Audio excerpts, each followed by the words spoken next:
Welcome to the Widowed Mom Podcast, episode 315, When Gratitude is a Grief Blocker. Welcome to the Widowed Mom Podcast, the only podcast that offers a proven process to help you work through your grief, to grow, evolve, and create a future you can truly look forward to. Here's your host, Master Certified Life Coach, Grief Expert, Widow, and Mom, Krista St-Germain. Hey there, welcome to another episode of the podcast. This week has been super emotional for me, y'all. I am still doing all kinds of work to sell the house, get it ready to be listed. I had my youngest, who just got back into town, take down all the decorations off of their wall, which doesn't sound like a very big deal, but they had created a can wall, which is an entire wall of aluminum cans, like drink cans, in color order. And it took them several years to do, and it was a really big deal. And also, they just express a lot of their personality through all the things that were on their rooms. They had all these collages and big things on the wall, and taking them down was just kind of a bummer. So that happened. My daughter is in Colorado still for the semester. She'll be there probably through mid-July. Then it looks like she's going to be going back to Europe this time for a job, which is super exciting. But that means she's not here. So I have been trying to make her room look like a hotel to the best of my ability, as per the realtor. And also outside, if you know me, you know that I'm super into potted plants. I have a ridiculous amount of potted plants. And so I've been trying to cull the herd because I realized that the next owner might not want that many potted plants. It's a little bit ridiculous. So getting rid of all of the extra dirt that is in those pots and moving those pots and figuring out what to do with the pots and all the little things that take a lot of time to do, right? And then getting rid of furniture. The realtor's telling me which pieces of furniture, I need to get rid of, and light bulb shopping to brighten up dark spaces, all the things. And with all of that, there has been a lot of emotion, of course. So I've been feeling a lot this week, tapping a lot this week, as I normally do. I'm a big tapper anyway, but I've really been trying to take extra care of myself and use my tools to help myself process what is there to be processed. And something that I noticed, which is the impetus for the episode of the podcast, and maybe you can relate to this, is that it can be very tempting when you're having a lot of intense emotion to try to smooth it all over with gratitude.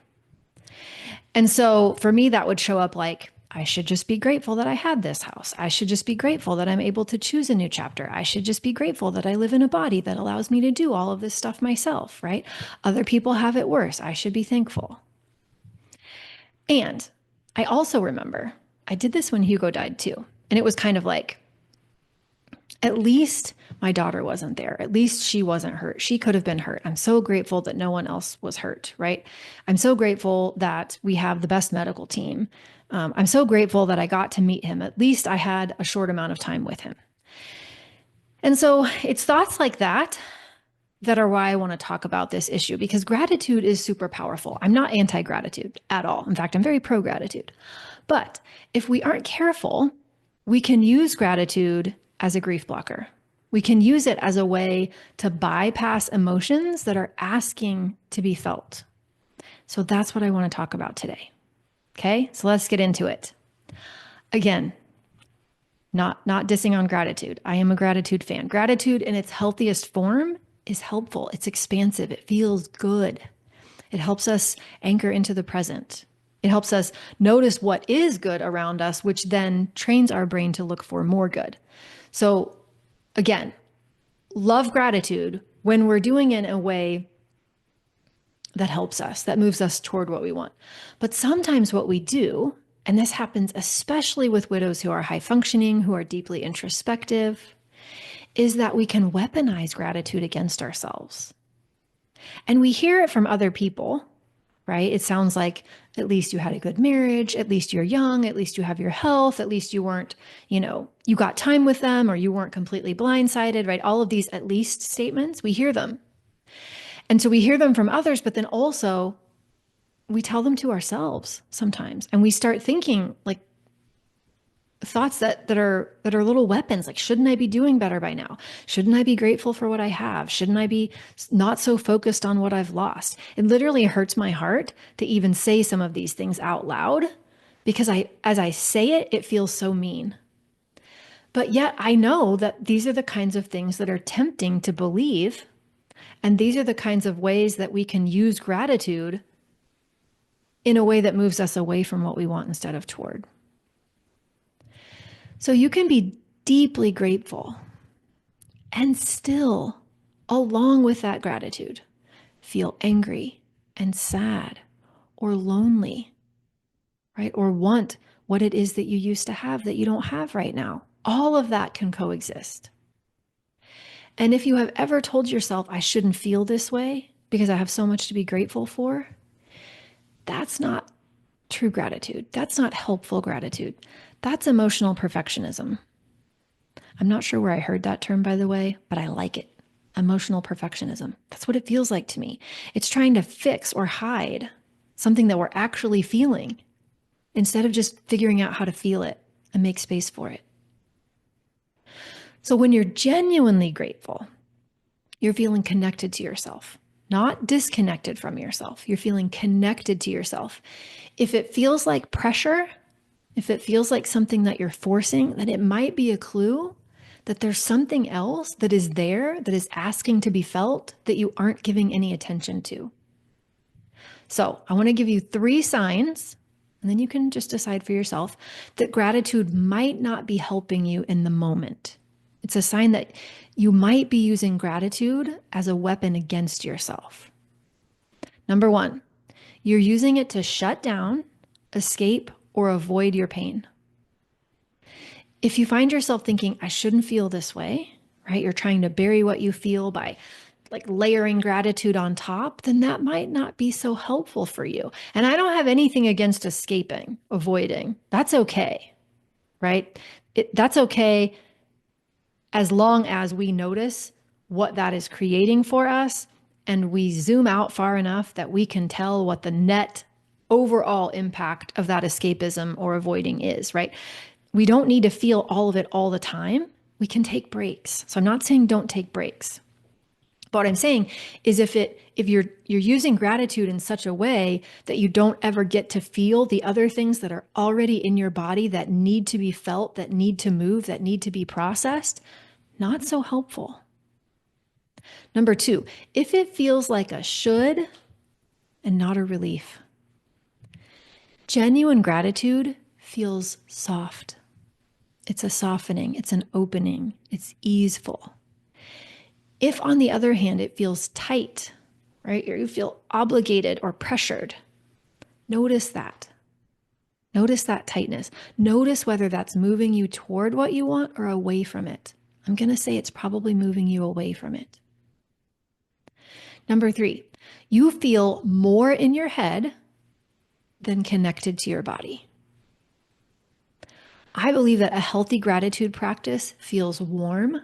Even if sadness is there, it feels warm and good in your body. Now, you might use other words. Warm may not be how you experience it, but it's good, it's soothing, you like it. That's for me anyway.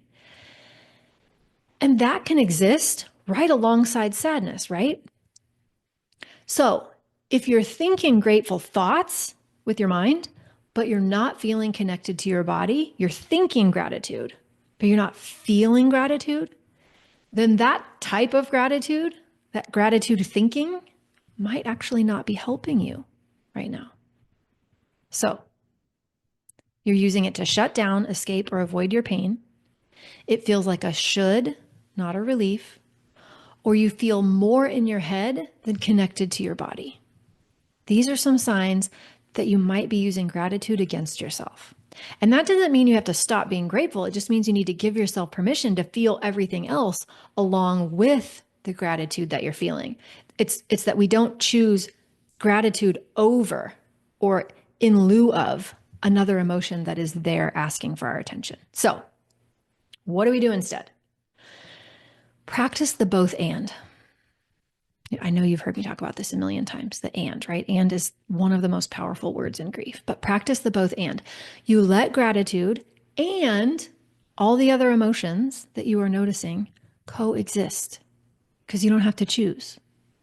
So that might sound like, I'm grateful for the memories we made and I still wish we had more. I'm grateful for the people who've shown up, and I miss the person who's gone. I'm grateful for this new chapter, and I'm still sad about what I'm leaving behind. I'm grateful that they lived, and I'm sad that they died, right? It's the both and. We don't have to choose one or the other. The goal of life is not to be positive all the time. It is to be a fully alive human, which sometimes means acknowledging that we're having emotions that don't feel amazing. This is happening to me all the time, y'all. So if gratitude hasn't been helping you feel better, it doesn't mean that you have to stop being grateful, but it might be a really good time to see how you can let gratitude exist alongside everything else that you're feeling. It might be a really great time to ask yourself, what other emotions are asking for your attention? What other emotions need to be shifting, right? Emotion, energy in motion. We got to let that energy flow and move and do its thing. And if we're stuffing it down and shoving gratitude on top of it, that other energy, that emotion, it doesn't get to breathe. It doesn't get to flow. Not helpful. So gratitude is beautiful. I do believe this, but it is not a magic fix for the very normal, natural grief that we all experience as humans. Okay? That's what I have for you this week. Remember, I love you. You've got this. Take care, and I'll see you next week. Bye-bye. If you like what you've been hearing on this podcast and want to create a future you can truly get excited about even after the loss of your spouse, I invite you to join my Mom Goes On coaching program. It's small group coaching just for widowed moms like you, where I'll help you figure out what's holding you back and give you the tools and support you need so you can move forward with confidence. Please don't settle for a new normal that's less than what you deserve. Go to coachingwithkrista.com and click Work With Me for details and next steps. I can't wait to meet you.